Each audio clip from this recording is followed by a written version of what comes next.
கருத்து சொல்றதுங்கிறது சரியா வராது. ஒரு அரசியல் கட்சி, அதுவும் எப்படி ஒரு தந்தை மகனுக்கு இடையில் இருக்கக்கூடிய பிரச்சனை, இதுல ஒரு அரசியல் ரீதியான கருத்து நாங்க எப்படி சொல்ல முடியும்?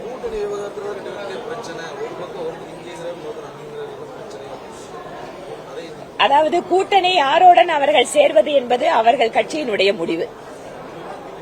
அதுல ரெண்டு பேத்துக்கும் மன வேறுபாடு வந்திருக்கு அப்படின்னு சொன்னா அது பிஜேபி தரப்புல இருந்து நாங்க கருத்து சொல்றதுக்கு எங்ககிட்ட எதுவும் இல்ல.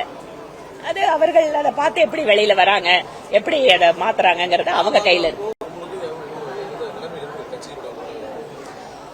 நீங்க ஒரு அரசியல் கட்சியாக தேசிய ஜனநாயக கூட்டணியில் அவர்கள் இருக்கிறாங்க அப்படிங்கறதுல எந்த மாற்றமும் இல்லை.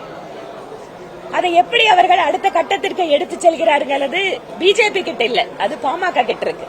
அதனால அந்த தேர்தல் நெருங்குகின்ற பொழுது, கூட்டணி தொடர்பான கூட்டங்கள் நடைபெறுகின்ற பொழுது இதை பத்தி எல்லாம் நாங்க எதுவும் கருத்து சொல்ல முடியும்.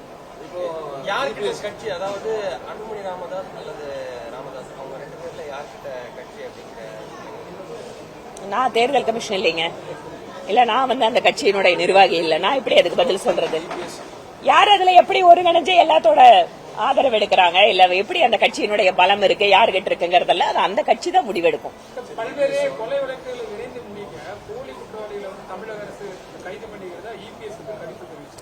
அதற்கான வாய்ப்புகள் இருக்கிறத நாங்க பாக்குறோம். ஏனென்று கேட்டால், குறிப்பாக அண்ணா பல்கலைக்கழக மாணவி விஷயத்துல விரைவாக நீதி வழங்கப்பட்டிருக்கு. ஒரு விதத்துல ஒரு பெண் வழக்கறிஞராக நான் பார்க்கிறேன், உண்மையாகவே குறைந்த காலத்தில் இந்த அளவுக்கு ஒரு கேஸை விரைந்து முடித்து ஒரு தீர்ப்பு வழங்கப்பட்டிருக்கிறது.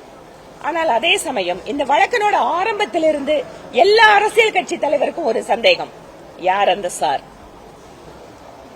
அதற்கான கேள்வி, அதற்கான அந்த தீர்வு, அது தொடர்பாக எழுந்திருக்கக்கூடிய சந்தேகங்களுக்கு தமிழக அரசினுடைய காவல்துறை சரியாக பதிலளிக்கவில்லை என்பது எங்களுடைய கருத்து.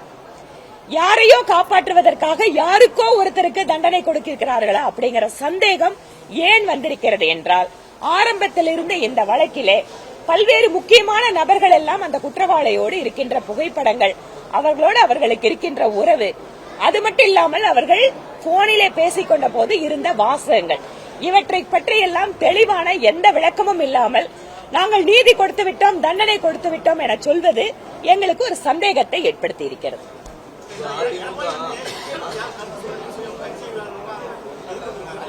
யாரு?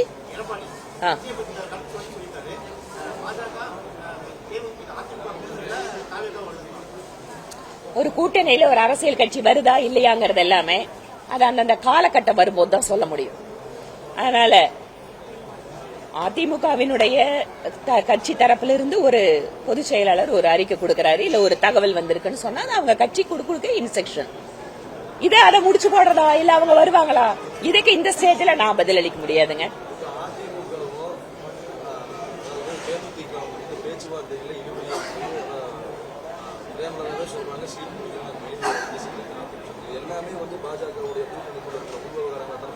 நிச்சயமாங்க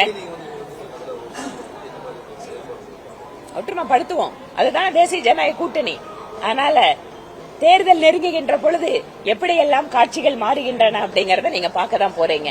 இரண்டாவது, எல்லாவற்றிற்கும் விட மிக முக்கியமாக நாங்கள் பார்ப்பது, திராவிட முன்னேற்ற கழக அரசை இந்த ஆட்சியிலிருந்து அகற்ற வேண்டும் என்பதுதான் இந்த குறிக்கோள். ஏன் முழுக்க முழுக்க இந்த திமுகவினுடைய ஆட்சி என்பது தமிழகத்தினுடைய நலனுக்கு மட்டுமல்ல, இந்த நாட்டினுடைய ஒற்றுமைக்கே பாதகமாக இருக்கும் என அழுத்தமாக நாங்கள் நம்புகிறோம். ஆன்டி நேஷனல் போர்சஸ்க்கு ஸ்ட்ரென்த் ஆகிற மாதிரி இருக்கக்கூடிய கவர்மெண்ட்டை தமிழகத்திலிருந்து அகற்ற வேண்டும் என்பதுதான் எங்களுடைய நோக்கம்.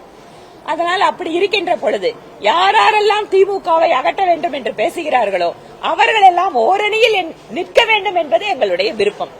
அதற்காக தேசிய ஜனநாயக கூட்டணி ஒரு பரந்துபட்ட தளத்தை உருவாக்கி கொண்டிருக்கிறது. பிளே ஸ்டோர் மற்றும் ஆப் ஸ்டோரில் இருந்து பாலிமர் செயலியை QR கோடு மூலம் பதிவிறக்கம் செய்யுங்கள். செய்திகளை உடனுக்குடன் பெறுங்கள்.